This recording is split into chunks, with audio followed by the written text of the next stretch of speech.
Eliza Tester was living on a farm in rural Tennessee, and things were going reasonably well.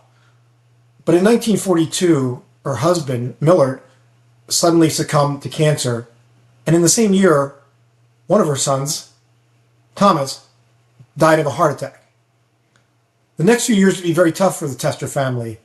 Three of her sons were sent over to World War II to fight on various lands. In 1943, she received a telegram on that farm informing her that her older son, Robert Dent, as he was known, Robert Dent Tester, had been killed.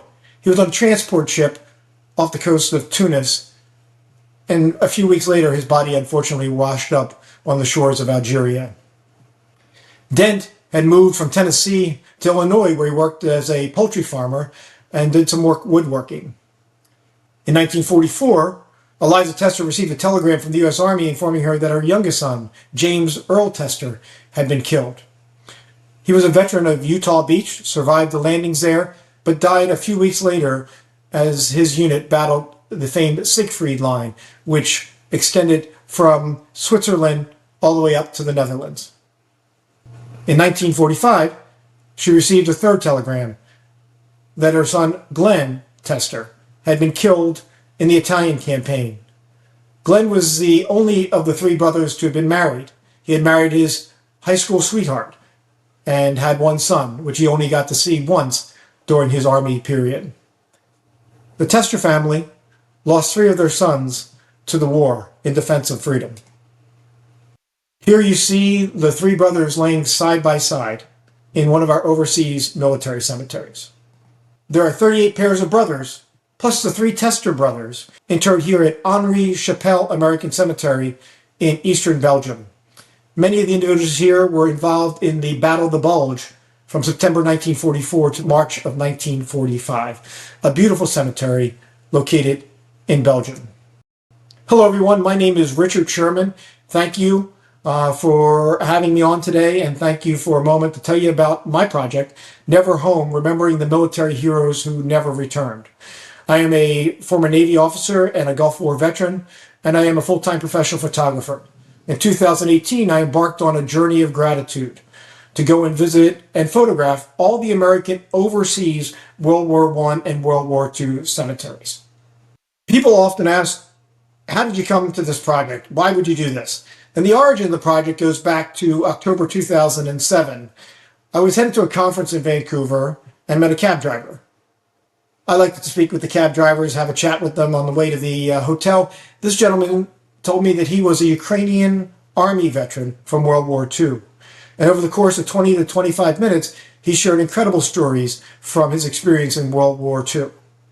Among them was his understanding or inability to understand why the American boys would leave the safety of their homes, to leave America, an ocean and a continent away, to all of a sudden appear in his country to fight and help the Ukrainian soldiers. Obviously a very difficult situation, fighting the Nazis in front of them, and as we see today, a very difficult Russian Red Army behind them, and they were subject to regular abuse. And here came the American GI to all of a sudden help. It was for him a miraculous occurrence in his life. And against a backdrop of horror and death and desperation, he was equally as surprised to understand that the American troops had rations every day. Here he was, a young man in his own country. There was no food, the farms were not productive, and he would receive a bowl of soup or borscht or something every 4 to 5 days from the Russian Red Army. And suddenly the American troops arrived, and they had rations every day. And not only did they have their rations every day, but they shared those rations, their chocolate bars, their cigarettes, their food, with the Ukrainian soldiers. It was a very emotional experience speaking to this man in the cab in Vancouver. And when I got out, he stepped out of the cab to shake my hand and said, I want to thank America. There I was, just humbly shaking this man's hand, in no position to accept his gratitude, but certainly grateful for the experience. And that started me thinking about, how do you thank someone like these GIs, like these individuals that you'll never meet? And over the course of many years, tossing and turning at night, thinking about it, I decided that the best way to go thank them is to get on an airplane and go and thank them, just like you would someone who's alive today. And so the only difference is I brought my camera gear with me. It took me 6 years and 8 dedicated trips to visit all 23 of the American overseas military cemeteries from World War I and World War II. It is a journey of gratitude and one that has changed my life incredibly over the last several years. Here's a timeline of the visits that I took. In 2019, most notably, I was grateful to receive a press pass for the commemoration ceremony at Normandy of the 75th anniversary of the D-Day landings, an extraordinary moment in my life and one that's documented in my book. From the inception, I was helped by a very well-known photography book consultant, probably the best known in the country, named Mary Virginia Swanson. And so we formulated a plan on how we would put this book together. I'm very proud to share with you today that the book was printed in the United States, and I thought that was very important given the subject matter to print it here domestically. Although it was much cheaper to print it in China or Korea, this was a project that must be printed in the United States. So the organization that manages and maintains all these cemeteries is the American Battle Monuments Commission, an extraordinary organization of less than 500 individuals. They maintain and manage 26 cemeteries and 31 memorials located on 5 continents in 17 countries. Now, my project was specifically related to World War I and World War II, and there are 23 cemeteries related to those 2 wars located on 3 continents. The ABMC recently celebrated its 100th anniversary in 2023, having been formulated 100 years ago by President Warren Harding. The first head of the ABMC was naturally John Blackjack Pershing, the only American serving general to receive 6 stars, and of course well known for leading the American Expeditionary Force in World War I and modernizing the American military. At the time, going into World War I, the U.S. Army really only had 1 combat-ready division, and we had the 17th largest army in the world behind Portugal. Jack Pershing was adamant about not allowing American troops to be cannon fodder in what was already proving to be a war of attrition over the preceding 3 or 4 years. And so he spent a lot of energy and time preparing the American troops up to a year before sending them over to fight in World War I. There are more than 207,000 fallen heroes interred in the American 23 overseas military cemeteries. As it relates to World War II, there are nearly 93,000 that are buried, and sadly, nearly 79,000 on the walls of the missing. Certainly many of the Sea Service, being a former Navy officer, many of the Sea Services, the Coast Guard, the Marine Corps, the Navy are overrepresented on the walls of the missing, but as well as a number of the aviators are remembered and memorialized on the walls of the missing.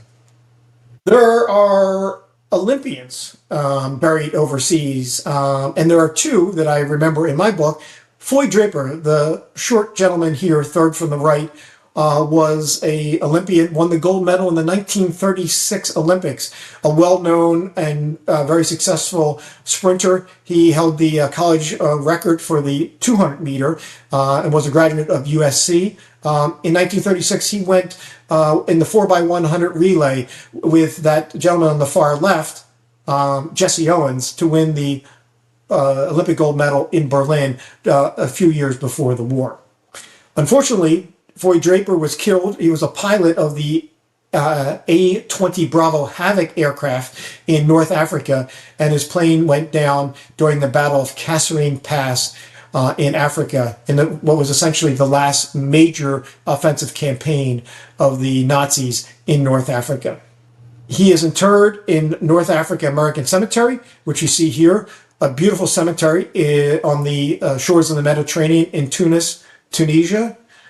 It is a small cemetery. There are approximately 27 acres. And here is one of several cemeteries where there are more individuals memorialized on the walls of the missing, nearly 3,725 on the walls of the missing, compared to those who are actually buried. 2,777 individuals buried here speaks to the brutality of the environment in North Africa. A quick map of the cemetery you see across the Mediterranean from Sicily and from Italy. North Africa marked the beginning of really sustained combat operations for the U.S. forces and the beginning of learning about amphibious warfare, which would prove very critical later in the war, not only in Normandy and D-Day, but also in the Pacific campaigns. In 1942, the Americans were involved in Operation Torch in Morocco and then fighting across Algeria, defeating the Vichy French that were supporting the Nazis at the time.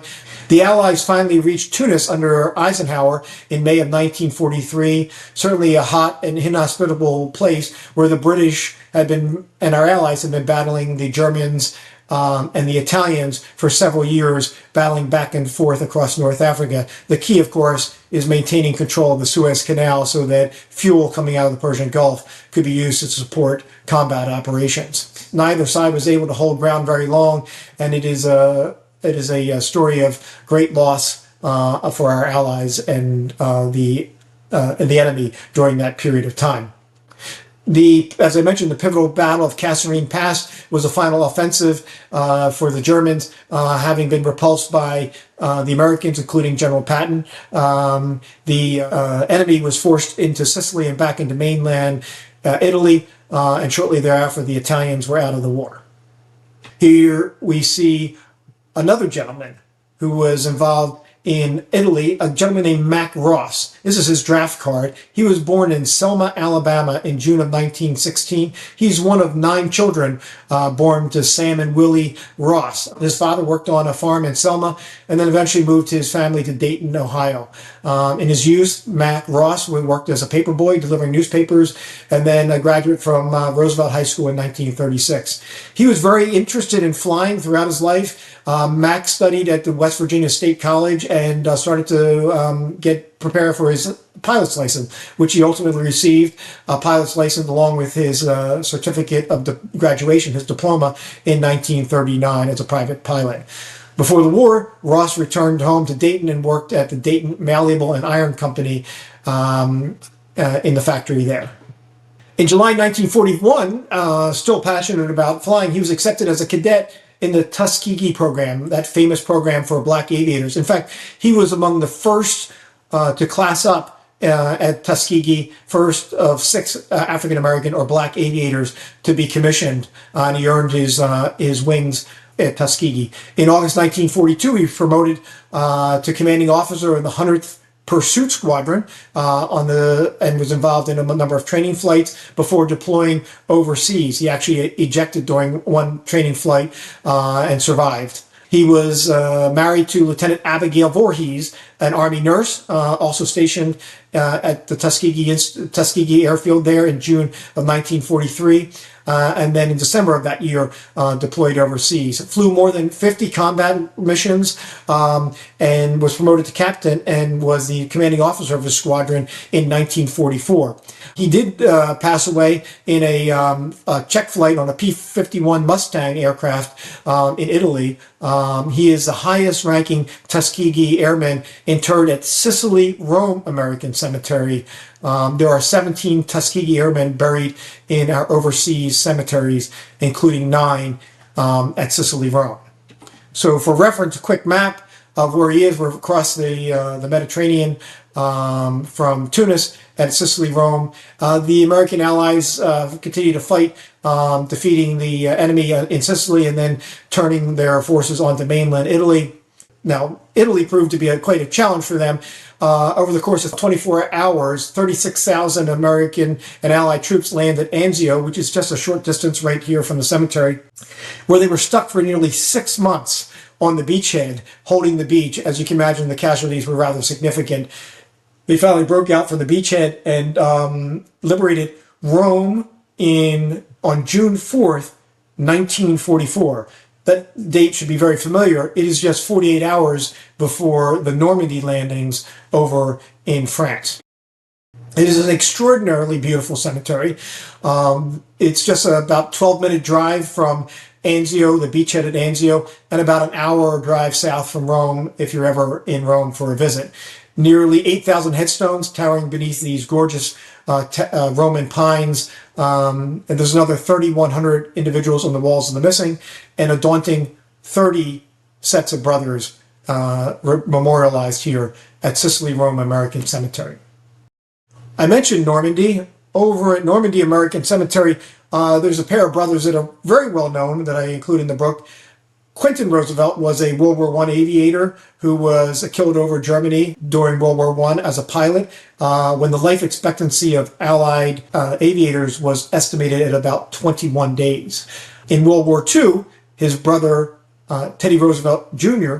Was a one-star general, requested permission to land on D-Day. And so Teddy Roosevelt was granted that permission, the oldest and highest ranking officer to land on D-Day. And he was survived the landing and unfortunately passed away, having been previously injured and suffering some heart disease. He passed away a couple of weeks later after the Americans had captured Normandy and established their beachhead there. General Omar Bradley, when asked what was the bravest thing he ever saw during the war, he said Teddy Roosevelt on Utah Beach. Roosevelt, armed with a cane and a handgun, would crisscross the beach, encouraging the young men to get up and move forward and continue the fight. As you see here, of course, is the D-Day landings and the cemetery, Normandy American Cemetery.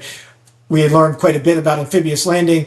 Operation Overlord, we refer to it often at times as D-Day, was the most complex amphibious invasion in history with coordinated airborne and seaplane attacks on these well-fortified beaches. Some 73,000 of the American troops landed on June 6th, and around 133,000 total forces landed, including our Canadian and British allies on D-Day. Of course, the landings of Omaha Beach have been well documented with the 82nd, 101st Airborne, as well as the landings on the beach. Lest we forget, just about a week and a half later, American forces, Marines, 2 Marine divisions, and 1 Army division were landing at Saipan with some 60,000 Americans landing there. So we're seeing these large, very large numbers late in the war here as American forces are landing around the world to help bring the war to an end. Certainly a daunting commitment, an incredible commitment of manpower and material late in the war here. As I mentioned, I was privileged to receive a press pass to photograph at the 75th commemoration ceremony. Here you see a photo of the ceremony. Some 9,000, more than 9,000 of our Americans are interred here, and 1,557 on the walls of the missing. Many of them who perished actually on D-Day, or of course all who perished either on D-Day or shortly thereafter in the occupation of this region. This is the largest number of brothers of any of the cemetery. There are 45 pairs of brothers that are interred at Normandy American Cemetery. This gentleman in the foreground here is Harold Jalowski. Harold was there at the 75th. He passed away 2 years ago, sharp as a tack, but unfortunately lost another of our great heroes from D-Day. His grandson lives in Tucson, Arizona, and just this week I sent his grandson a couple of pictures of his grandfather. He did not know that I had those. Late in the war, the story is much about the Battle of the Bulge, and as I mentioned, the numbers are extraordinary here. There were an estimated 600,000 American troops that participated in the Battle of the Bulge. You see that here on the map, the bulge that sticks out into Allied territory, as well as the stars highlight the American cemeteries, which have individuals that were involved in the Battle of the Bulge. Winston Churchill said of the Battle of the Bulge, "This is undoubtedly the greatest American battle of the war, and will, I believe, be regarded as an ever-famous American victory." You can't talk about the Battle of the Bulge without talking about George Patton. Patton fought across North Africa, as we know, through Sicily, across France, and then was instrumental in the Battle of the Bulge. Of course, in the interwar period, he was heavily involved in the modernization of the American artillery forces. He is also the second of the Olympians that I promised to speak about here, having had competed in the 1912 Olympics in the modern pentathlon, finishing 5th. He also qualified for the 1916 games, which unfortunately were naturally canceled due to World War I.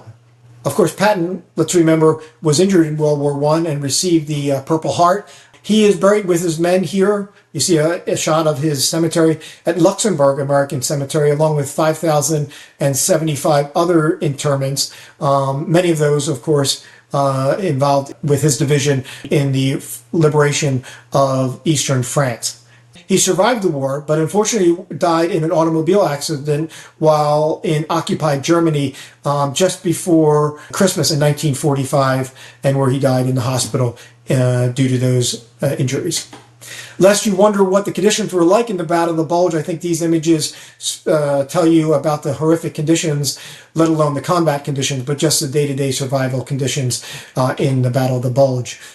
Luxembourg American Cemetery has 50 acres and 22 sets of brothers. Among those are 5 from Easy Company, the 101st Airborne, 2nd Battalion. Easy Company, made famous for many of us by Stephen Ambrose's great work in early 1990s. Neil Webb, John Julian, Skip Muck, as well as Alex Pancala are interred here at Luxembourg American Cemetery. These individuals, of course, were involved in the landings behind enemy lines on D-Day.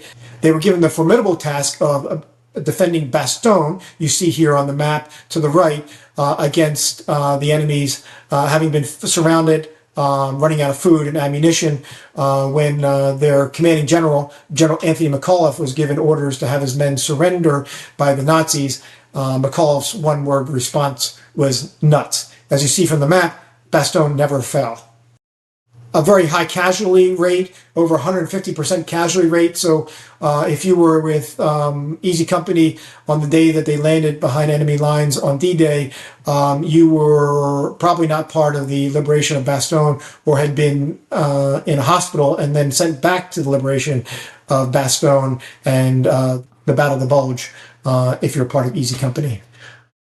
Skip Muck here, you see a photo of him. He's given the name moniker Skip due to his sort of hyperactivity and preferred manner of ambulation during the war. He had worked for the Remington Rand Corporation. As I mentioned, he landed behind Utah Beach.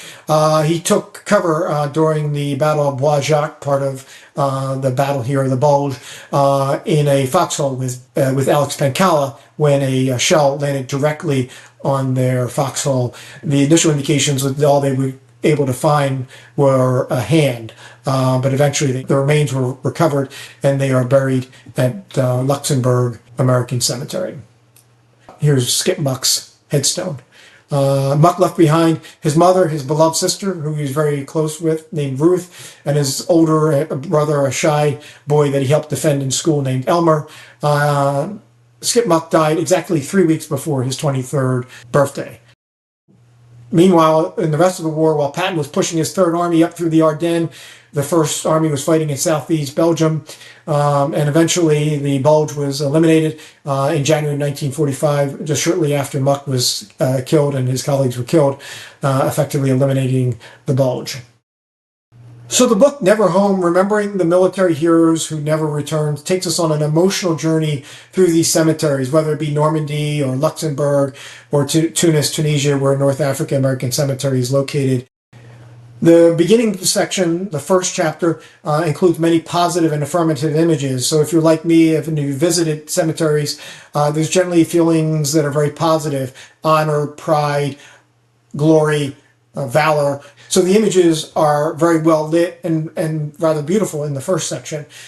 The second part of our visit to a cemetery would entail walking through the cemetery, and so that's where these biographies are in the second chapter, A Walk Among the Headstones. And there we walk and we wonder about their lives. And I think I helped to answer the story of at least 54 individuals. What was their lives like? And then the last section is, if you've been to any of these cemeteries, tends to be a rather long and sad walk out of the cemeteries as you walk past row after row after row of our fallen heroes. And that's just one plot. And you need to go through 2, 3, 4, 5 plots of individuals. So the images become progressively darker as we get into chapter 3. One of the great honors for me was to have the foreword of this book written by Vice Admiral Doug Crowder, retired, a former 3-star who headed the Navy's 7th Fleet over in Asia. And he shares some of his stories of leadership, as well as his visits to some of these cemeteries and the family's personal loss in World War II. Here's a sample page of the book. It has more than 200 photographs, as I mentioned, some 54 biographies or so, and covers both World War One as well as World War II. I'll wrap up by sharing this photo. This is a photo from Florence American Cemetery. If you travel to Florence, this is a must-see. It's just 20 minutes from the very center of Florence where all the tourist attractions are located. And I think this story, this image is very telling because there are times when you feel like these headstones never end, that the losses never end, that the emotional toll can never really be measured. It never comes to an end for the individuals and their families who sacrifice for so much for our freedom and the freedom of the world. So in wrapping up, I'd like to share this quote from Secretary of State General Colin Powell in 2003 when being asked by the British press about the militarism of the United States.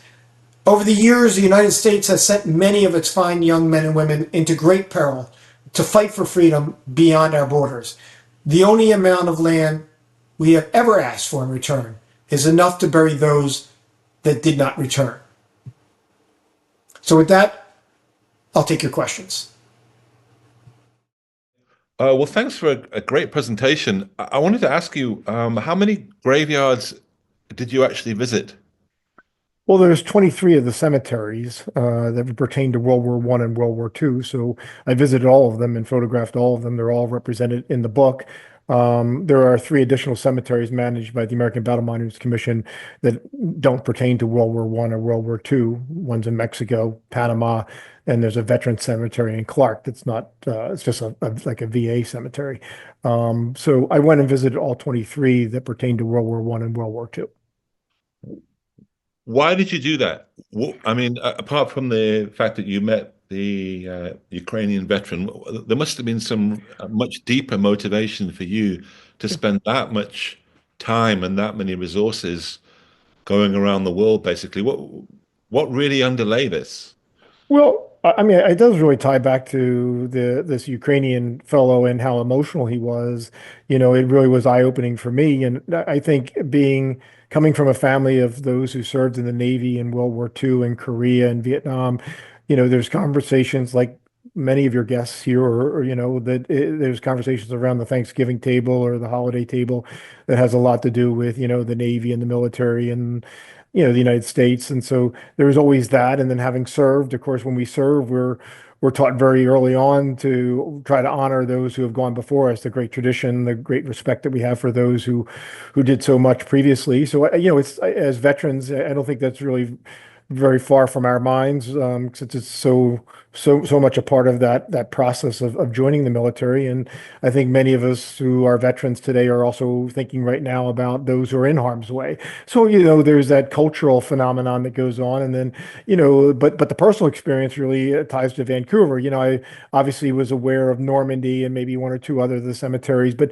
not the scope of it. And you know, it was you know, this book is, as I see so much information coming up on the chat, obviously you have a very educated audience and they know a lot of statistics, information, and historical perspective. This is not a history book, but I felt compelled to share the human story of sacrifice and loss. And some of the most extraordinary experiences in my life have been speaking with the families and getting information about them. And they're so moved that they're this collective. There's this organization, there's the ABMF, there's the ABMC. There's so many organizations that really don't want these memories of their loved ones to die. So, you know, I think there's a lot that goes on behind the scenes, but in the end, I think we're all just motivated to make sure, whether it's through reading or writing or photographing, that these individuals have their place in permanent history. And you know, my wife and I don't have children, but we have a number of nieces and nephews, and they're at that age where this World War II and certainly World War One is just over the horizon for them. You know, they just can't really understand it. It's just they've not met a World War II veteran, and so it seems like ancient history, like it's the Roman Empire and Normandy in the same sentence to them. And so I wanted to really use photography to get to tell the story, especially among the young people who really rely on visual imagery to learn today more than people of a certain age like myself that read a lot. And so, photography, I'll wrap up by saying that photography is specifically a language. Photography means writing with light.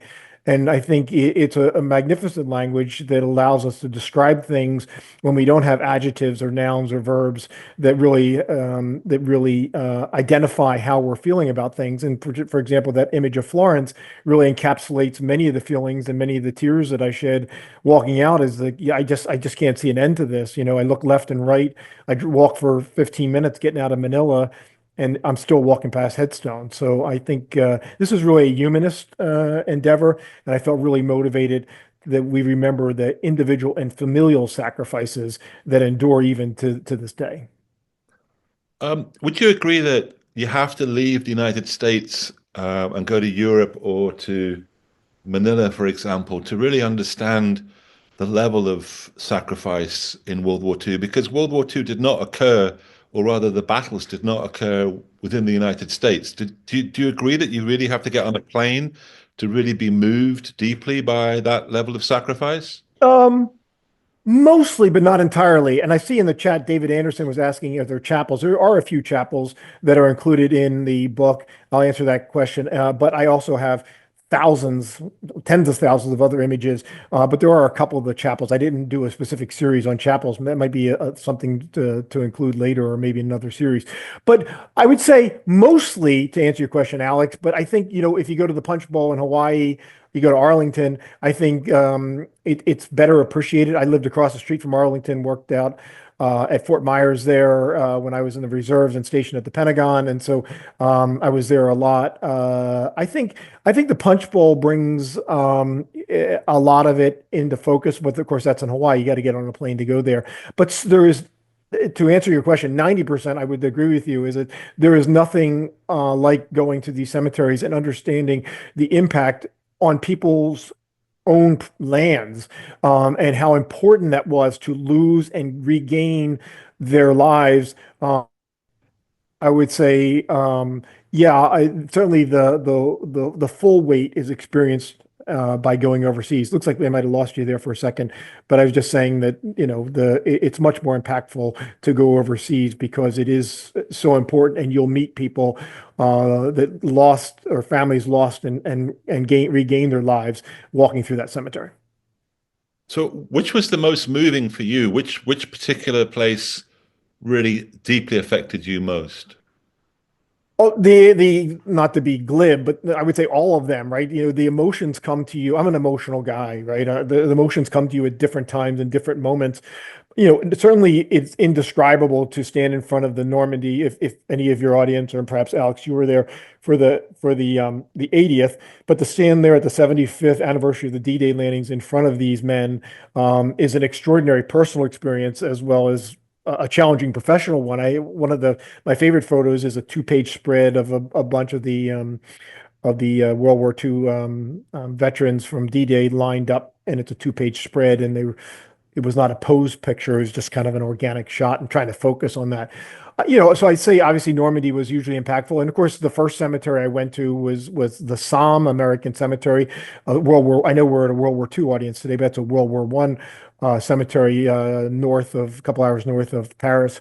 And you know, the project started there, and so much like for any of your audience, the first cemetery you've been to, I think stays with you, and that complexity and confusion and the emotions that you experience is unforgettable to me. And I will end this diatribe a bit by confirming what you said.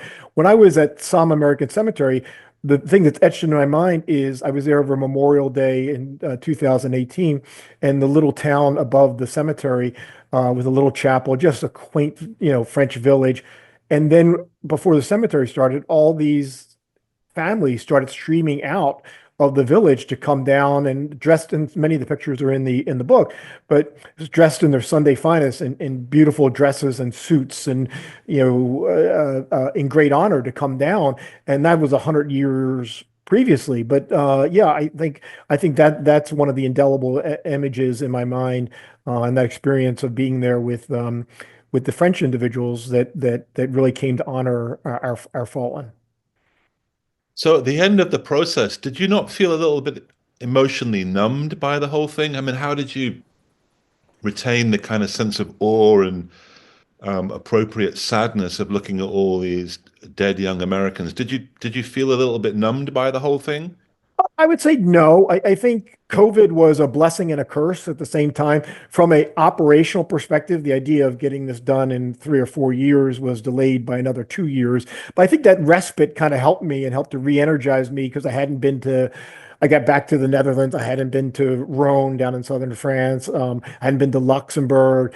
Yeah, I hadn't been to Manila. So there's several cemeteries that were still on the bucket list. So I think that that COVID period allowed me to focus on more biographies to include in. So instead of having 20 or 25 biographies, I ended up with 54. Of course, there's more than 54 because like the Sullivan brothers are five individuals. And so you start adding up the numbers. But um, I think that respite really helped. And so I wouldn't say I really felt numb because I was re-energized and really excited to get back and complete the project after that COVID delay. I think that was a little bit of a blessing in disguise. What was your most moving experience? I mean, which experience of all of them, which I'm sure were really intense, which is the one that really stays with you? Oh, maybe finishing at Manila. Manila was the last cemetery. I had injured my knee, and so I walked with a severe limp for for the whole time that I was there, and I had to move rather slowly. But if you've been to Manila, it's the largest in terms of number of memorialized. And again, it's one of those cemeteries where there are more on the walls of the missing. Due to the nature of combat in the Pacific, there are some 17,000 plus interred and nearly 36,000 on the walls of the missing. And so I think, looking at the walls of the missing and seeing your name on the walls of the missing, I think that echoes with you. Not that I'm related to them, but this just there's that connection, and you see your last name on the wall of the missing, and then to walk out of that cemetery knowing that kind of this was wrapping up the project. I kept turning around it's a long walk. It's a huge cemetery. And I kept turning around and wanted to get one more look. My wife and I, it's been a couple years now, 2 years, it's been 2 years this month since we've been to one, but we still keep talking about going back. And, I like to say, if you've not been to a cemetery, and much of your audience, as I see from the chats, have been to these cemeteries, if you haven't been, I would say go, but caveat emptor, it'll change your life. It's not something, it's not a transaction. You'll think about it, probably for the rest of your life, and probably wouldn't be your last cemetery to go visit. And some of them are very accessible, as I mentioned. Florence, 20 minutes away if you're in Florence. Suresnes, which is World War I and World War II, is 20 minutes from the Eiffel Tower if you're in France, right? Henri Chapelle, actually the first cemetery, if you will. It's a mortuary. It was opened in 1923. Didn't become part of the kind of ironic. Didn't become part of the ABMC, which is the organization that managed it until 2017. So the last to be managed by the ABMC, but the first essentially to be built with the World War I aviators that went ahead of the American Expeditionary Forces to help our allies and are buried there. So some of these are very accessible if you're on just a vacation trip with family. What was the most difficult one to access? I mean, I'd imagine it would be North Africa. Manila, because it took me 23 and a half hours to get there and 24 to get home. So yeah, it's Manila was the longest one. And I always kind of thought of Manila being the last one because if I made a mistake, I can get to France relatively easy from the east coast of the United States. It's a whole other trek to get back over to Manila if I wanted to. Oh, you should have included. So if I had a change in the design of the book, I didn't. I wanted it all to be done and set before I went over to Manila. So that was the hardest one certainly to get to.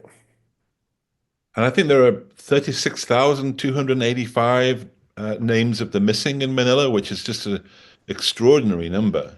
It is. It includes some of the Philippine scouts that were so instrumental in fighting while MacArthur and the American forces were out of the country, were critical to resistance and insurrection and what they did.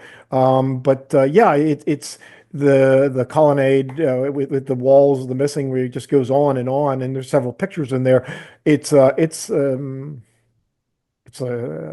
sad and quiet place for sure, to walk past so many names.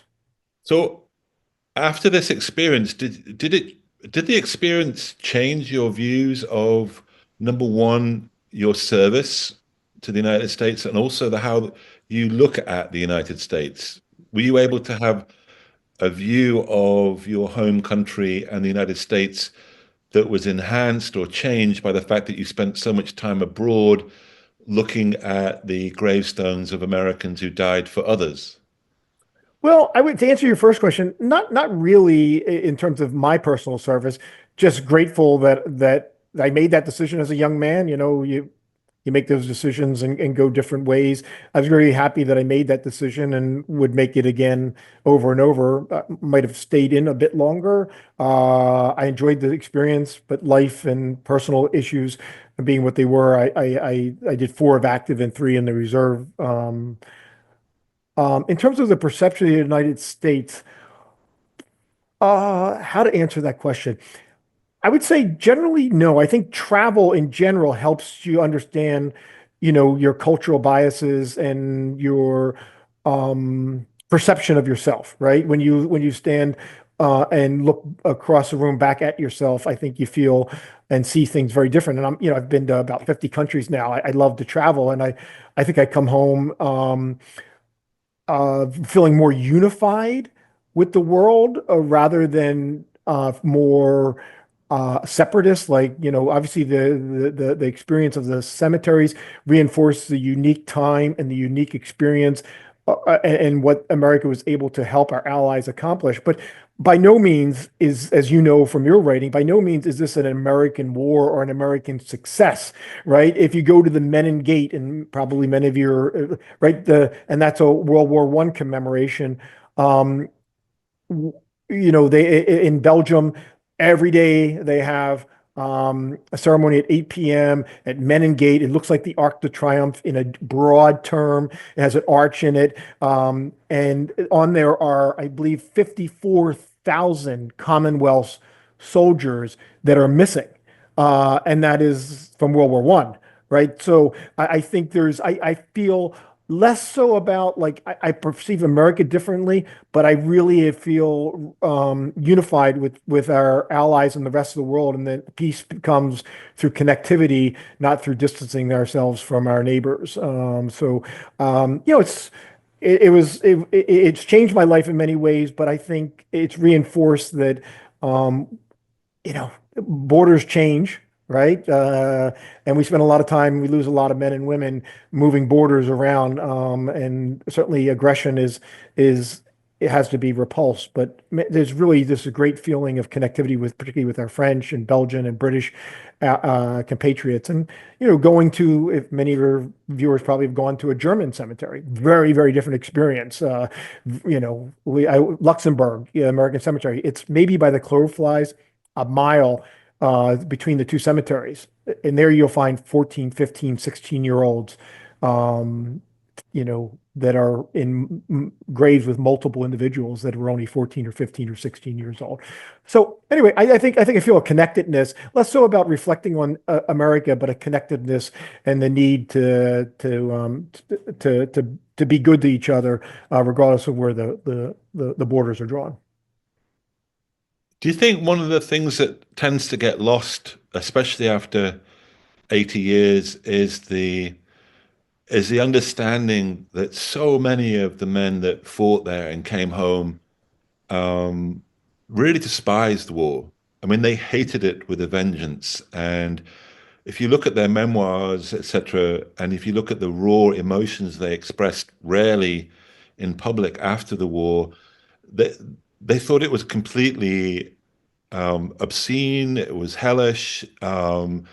They thought it was an enormous waste of human life, and they were very angry and, in some cases, bitter about the fact that Europe, in particular, had been thrust into a terrible bloodbath for the second time in a generation, etc. And they were pacifists in some ways.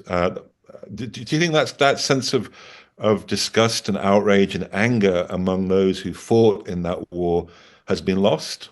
That we Yes. just celebrate their their heroism, and we don't think about how much they themselves really despise what they were asked to do. Yes. Yeah, I would say generally yes. And that's why I think for those in this collective, right, when we lose one of those World War II veterans, we feel that like the voice that whatever little voice there was left to that is dissipating. It's burning out. And we only need to think about how we're doing on time, Alex. Good, good, Okay. great. World War One, when our British colleagues thought they'd be home by Christmas in 1914, only to go through terrific losses, horrendous losses over the next 4 years. So yeah, I think I'm sure I'm not the first one who said it, but one of the things I'll often say is, if only the dead could tell us of the experience of war, I think our views would be very different, particularly the dead of the aggressor, right? Like it's really just not worth it. A great irony today, two of the American and the Western alliance. I'll leave politics out of it, of where we stand today in the uncertainty day, but certainly two of our greatest allies today were enemies in World War II, right? Germany and the Japanese are very important allies. Of course, the British and American troops have always been very close. But that what an irony of it. 80 years later, after the bloodshed, depends on what statistic and book you read, 39, 40 million people dying in World War II. Um, and here we are, traveling to each other's countries, enjoying the company of each other today. But yeah, I think war is never a good idea. But war, I think, from an American perspective, and I can't say from a British perspective, the Department of Defense is a blunt force object, and when it is tapped, it has one mission and one mission to itself. I think we've taken pride. Um, and maybe this is a cultural phenomenon, but there certainly is a perception that we haven't been aggressors in many of the recent wars, or any of the recent wars, and that you know from Kuwait, which was my experience, to World War One, World War Two, we feel like we're trying to do what's right. And so, aggression needs to be repulsed, and so it is, of course, the sad experience. That's why I say it'd be great to hear from those who perished in war, but especially those from the aggressor side. We go back to World War One, the holiday football game that was played over Christmas, and then World War Two, the stories of when the guns finally fell silent, and these small human moments of recovery and aid to those who had been injured. These great stories start to come out. I mean, war is this kind of blight of what otherwise is a tremendously compassionate species that's able to do great beauty and great things when we're not in war. I don't want to get into the really thorny issues uh, of our current political situation. But how do you react? I'll just ask this once, but how do you react to the fact that at Arlington National Cemetery, according to the Washington Post yesterday, they're now on the website, they're now erasing all mention of women and blacks. Um, Does that disturb that's you? I mean, isn't that It, tremendously it, it sad? does it does disturb me, right? It Yeah, does disturb me. I mean, I don't want to be political, but you're asking. No one wants to go to a photographer that they never met before to get political opinions. But you asked me a specific opinion about yeah, Arlington National Cemetery. Yes, it disturbs me greatly. yeah, My answer. yeah. Let's not desecrate these sacred places. And whether you're a black or a woman or Native American or of any, if you're Filipino Scout, I mean, the full measure, they gave the last full measure, and they need to be treated with tremendous respect. And that's why I love the American Battle Monuments Commission. They were very helpful for me. There's budget is, I don't know, it's less than $100 million per year, and they maintain these cemeteries. And you will not find, as your audience knows, you won't find trash on the ground. You won't find, a cigarette butt, right? They do a great job with that. These are sacred places, and they need to be treated as such. I had we had a lot of really amazing reactions. I think your presentation of all the presentations we've had has had more reactions than any other, which is a tribute to you. You leave Colin, the expletives out, if you will, Alex. No, I mean seriously, I'm trying to catch up with the messages. I've got a sign here saying 11 new messages, and I've already got 10. But anyway, um, that's a compliment to you, Colin, who watches every single show. If you like, he said I visited Omaha Beach a year ago during spring break, but sadly my family and I didn't get a chance to visit the memorial near Colville-sur-Mer. We only visited the 29th Infantry Division sector. Do you think Normandy is the place to start if you're going to go to various European graveyards? Is it sort of top of the bucket list, as they say?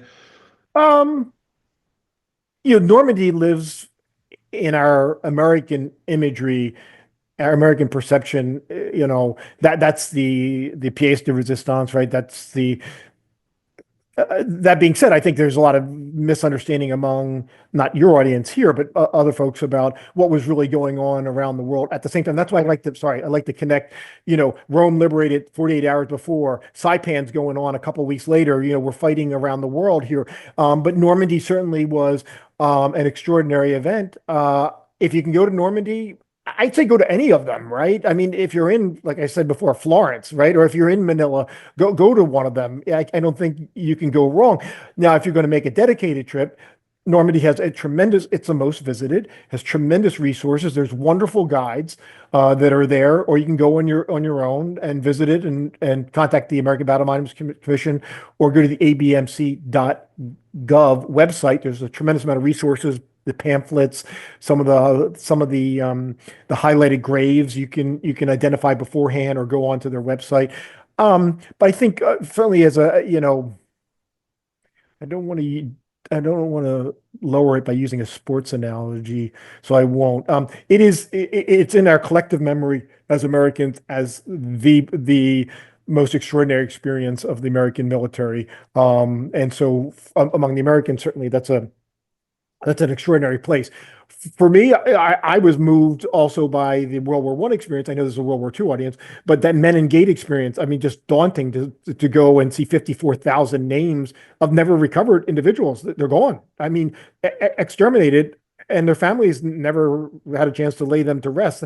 And that's World War One. That's extraordinary, right? And there was between Verdun and Somme in 1916, our British and Commonwealth allies and the French, lost somewhere in the neighborhood of casualties, not necessarily killed, but casualties of some 600,000 in the summer and early fall of 1916, and a similar casualty level among the German forces. So you're looking at over 1 million individuals severely injured in combat in the course of five months or so. The numbers are extraordinary. That's just World War One. So, but yeah, to answer your question, Normandy for us as Americans has gotten so much notoriety, and you will never be disappointed. You will be moved there, but I think you'll be similarly moved if you were to read about, say, Florence and the experience of those who fought there, or Anzio in Sicily, Rome, or in North Africa. Certainly, very familiar to people who have